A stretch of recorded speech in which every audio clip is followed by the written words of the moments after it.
બીજી સુરતની ઘટનાની વાત કરીએ તો લાલગેટ પાસેથી ઝડપાયું છે બાંગ્લાદેશી શખ્સ। હિન્દુ નામ ધારણ કરીને સુરતમાં રહેતો હતો આ બાંગ્લાદેશી શખ્સ નકલી ઓળખ પુરાવા ઉભા કરીને આરોપી યુસુફ રહેતો હતો। યુસુફે રાજેશ નામ રાખીને નકલી પુરાવા બનાવડાવ્યા હતા।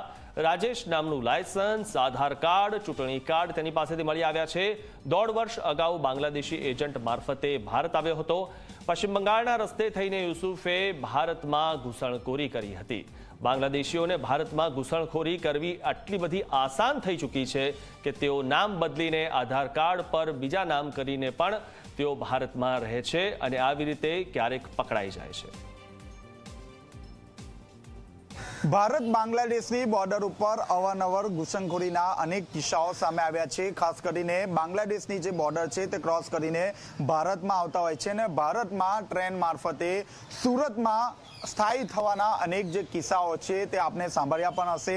આવો જ એક કિસ્સો સુરતમાં સામે આવ્યો છે, જેમાં એસઓજી પોલીસે એક તામીમ યુસુફ સરદાર નામના જે આરોપી છે તેની ધરપકડ કરી છે। ખાસ કરીને જે તામીમ છે તે 1.5 વર્ષ પહેલા બાંગ્લાદેશની જે બોર્ડર છે તે બોર્ડર ઉપર એજન્ટને રૂપિયા આપીને તે ભારતમાં પ્રવેશ્યો હતો અને ત્યારબાદ તે ટ્રેન મારફતે સુરત આવ્યો હતો। સુરતમાં છેલ્લા 1.5 વર્ષથી અહીં સ્થાયી થઈ ગયો હતો।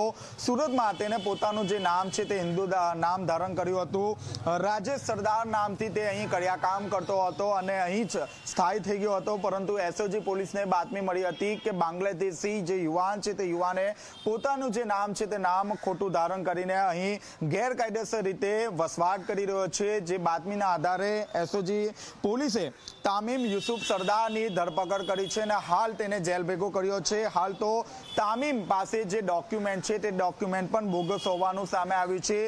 ખાસ કરીને છેલ્લા કેટલાય સમયથી તે અહીં અલગ અલગ વિસ્તારમાં રહેતો હતો અને ત્યારબાદ લાલગેટ વિસ્તારમાં તે સ્થાયી થઈ ગયો હતો અને અહીં જ જે કડિયા કામ છે તે કડિયા કામ મજૂરી કામ કરીને પોતાના પરિવારનું ગુજરાન ચલાવતો હતો। હાલ તો જે અહીં તામીમ જે પકડાયો છે ત્યારે કેટલા સમયથી તે અહીં રહે છે, આ ઉપરાંત જ્યારે તેને આ બોર્ડર ક્રોસ કરી તેની મદદગારી કોણે કરી છે તે અંગે પણ એસઓજી પોલીસે વધુ તપાસ હાથ ધરી છે। કેમેરામેન વિજય બેસાણી સાથે ચેતન પટેલ, ઝી મીડિયા, સુરત।